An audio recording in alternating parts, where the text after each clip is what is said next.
No, you should just, you know, just put the money out there and just get dedicated, you know. Yeah, dedicated. Because we Because that's can. only like $1 trillion.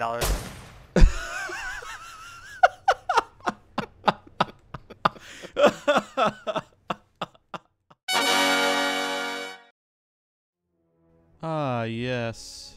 My buddy Diggle's face down in the fire after I awake from a long night's of rest. I think to say he looks toasty is an understatement. I think he passed out there after building our compound. I left him some supplies in these boxes after we wiped the server last night. Welcome back to another Rust Tactic video, you guys. Today I'm going to do another things you might not know about Rust video for you. Yeah, the last one went out pretty good. A lot of good feedback and a lot of responses, both on YouTube and on the Steam community. So yeah, let's get started right away. One that's going to happen right now. You see my fire just went out, right? Now I know what you're thinking. Oh, you ran out of wood. Well, that's not the case. Let's take a look.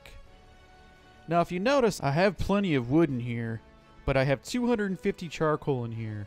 And if you have 250 charcoal in here, that's the most you can fit into a fire. Your fire will go out in exactly 30 seconds after you ignite it. And you're probably wondering how I know that. Well, it's because I timed it. And I know it. It takes 30 seconds. Alright, well, let's head outside and see what else I can show you guys.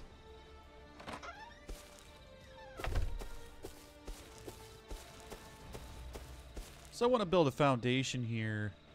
And this is one little tactic that you guys are really going to like. Now, when crafting stuff like this, like foundations or anything at that matter, the little plus and minus sign down here at the bottom, it gets tedious because I want to make all the planks I can make with all the wood that I have in my inventory. But clicking all this is just so it's so tedious. So let's just show you a way around that.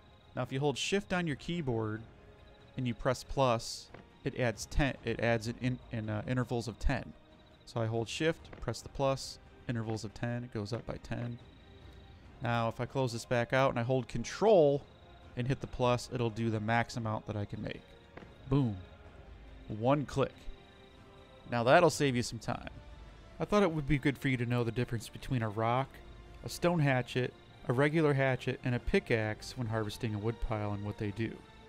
A rock will give you 7 pieces of wood. A stone hatchet will give you the same amount of wood but at a faster pace. A hatchet will give you 10 pieces of wood at one swipe. A pickaxe will give you 20 pieces of wood with one swipe. That's the difference between a stone hatchet, a hatchet, and a pickaxe when harvesting a wood pile. So you're in a situation where you're desperate for goods and resources and there's none around. Well, go to your nearest tree and you can, well, start smacking it for wood. Granted, it's not the greatest and best way to get wood, but hey, if you're that desperate, you can get wood from trees. Alright, so I'm out searching for some resources and I can see some poking up over the grass here, but I want to make it easier to find those resources, and there's a way you can do that. So I can see wood over there, and you can barely see the wood piles over there and over by the rat town. But I'm going to turn grass off and see how much better it looks. Wow. So you can see a lot more. You can find stuff easier on the ground. And what's funny is sometimes I'll be running around and you'll see sleepers hiding in the grass, or well, they think they're hiding in the grass. I'm going to show you guys a clever way of rounding up some food. So if you didn't know, bears and animals can't go inside your building. This is an old trick. Some know, some don't. You can just kind of crouch down like this. Gotta do it slowly though.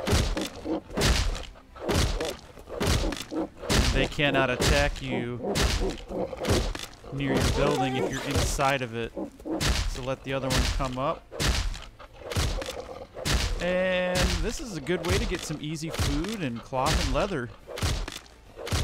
if you're near some bears or wolves.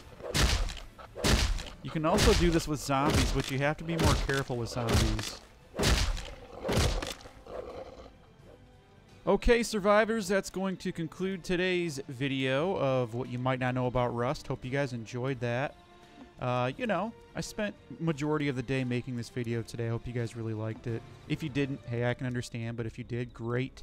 Be sure to give me a thumbs up on YouTube. Also, if you'd like my videos, click that subscribe button. It gives me that much more of an incentive to make more. And I do have more tips. I just didn't want to put any more in because this video is already over 5 minutes. So, also be sure to check out my Rust Booster. If you do have problems with frame rates, that's a great application. I'll put a link in the description below if I remember. If not, I do have a video. You can see it in my video section. It's called Rust Booster. Check it out. The link's definitely in the description of that video. But hey, you guys have been great. I love you guys. You're amazing for thumbs up and liking my videos. And like always, you guys, keep on surviving and have fun playing Rust. I'll see you guys in the next one.